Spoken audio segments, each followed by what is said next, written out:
স্ক্রিনে আমরা দুটো প্রশ্ন দেখতে পাচ্ছি, দেখো কি কি বলছে, যে বাকিতে পণ্য ক্রয় 2000 টাকা এবং বাকিতে পণ্য বিক্রয় 2000 টাকা।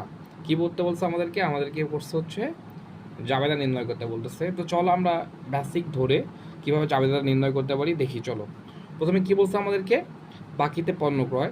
তো চলো বাকিতে পণ্য ক্রয় দুটো পক্ষ নির্ণয় করি। কি কি কাজ হয়েছে, একটা হচ্ছে আমাদের পণ্য ক্রয় করছি, ক্রয় আসছে, আর আমাদের বাকিতে পণ্য ক্রয় করার ফলে কি হয়েছে, পাওনাদার নামক একটা হিসাব তৈরি হয়েছে। পাওনাদার, হ্যাঁ,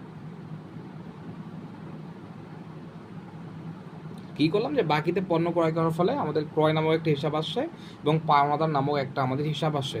তো ক্রয় কি হিসাব, ক্রয় হচ্ছে আমাদের কি, ক্রয় হচ্ছে ব্যয় হিসাব।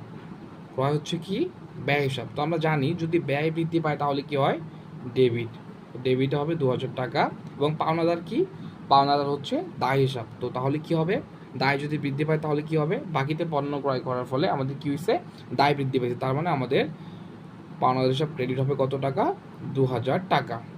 Simple and easy. আবার বলি, বাকিতে পণ্য ক্রয় করছি, তার মানে হচ্ছে আমাদের ক্রয় নামক একটা হিসাব আসছে এবং পাওনাদার নামক একটা হিসাব আসছে। ক্রয় করার ফলে ব্যয় বৃদ্ধি পাইছে, যখন ব্যয় বৃদ্ধি পায় তখন হচ্ছে সেটা ডেবিট হয়। এবং পাওনাদার বাকিতে পণ্য ক্রয় করার ফলে কী হয়েছে, আমাদের দায় বৃদ্ধি পেয়েছে, দায় বৃদ্ধি পেলে হয় ক্রেডিট, ক্রেডিট 2000 টাকা। আশা করি বুঝতে পারছো। সেকেন্ডটা দেখো কি বলছে, বাকিতে পণ্য বিক্রয় 2000 টাকা।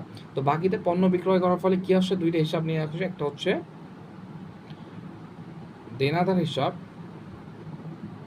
আরেকটা কি, আরেকটা হচ্ছে বিক্রয় হিসাব।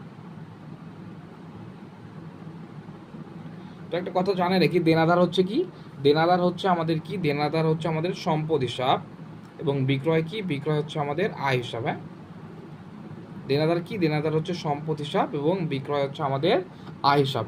তো এখন কথা বলো, যদি সম্পদ বৃদ্ধি পায় তাহলে কি হয়, সম্পদ বৃদ্ধি পেলে হয় ডেবিট, হ্রাস পেলে হয় ক্রেডিট। এবং আয় বৃদ্ধি পেলে কি হয়, আয় বৃদ্ধি পেলে হয় ক্রেডিট এবং হ্রাস পেলে হয় ডেবিট। সরি, আয় বৃদ্ধি পেলে হয় ক্রেডিট এবং হ্রাস পেলে হয় ক্রেডিট। ওকে, সো দেখো এখানে কি বলছে, যে বাকিতে পণ্য বিক্রয়, বাকিতে পণ্য বিক্রয় করার ফলে কি হয়েছে, আমাদের দেনাদার নামক সম্পত্তি বৃদ্ধি পাইছে। তার মানে হচ্ছে দেনাদার ডেবিট 2000 টাকা। এবং সাথে সাথে কি হয়েছে, সাথে সাথে বিক্রয় নামক যা এটা আমাদের বৃদ্ধি পাইছে। তো আয় বৃদ্ধি পেলে কি হয়, আয় বৃদ্ধি পেলে হয় ক্রেডিট। তো আশা করি বুঝতে পারছো। আবার একবার রিভাইজ করি, দেখো বাকিতে পণ্য ক্রয়, বাকিতে পণ্য ক্রয় করার ফলে আমাদের কি হয়েছে, দেনাদার নামক সম্পদ বৃদ্ধি পাইছে। তো আমরা জানি কি, সম্পদ বৃদ্ধি পেলে হয় ডেবিট। এবং বিক্রয়, বিক্রয় করার ফলে কি হয়েছে, আমাদের আয় বৃদ্ধি পাইছে। তো আমরা কি জানি, যে আয় বৃদ্ধি পেলে হয় ক্রেডিট। তো আশা করি বুঝতে পারছো। ধন্যবাদ সবাইকে, আসসালামু আলাইকুম।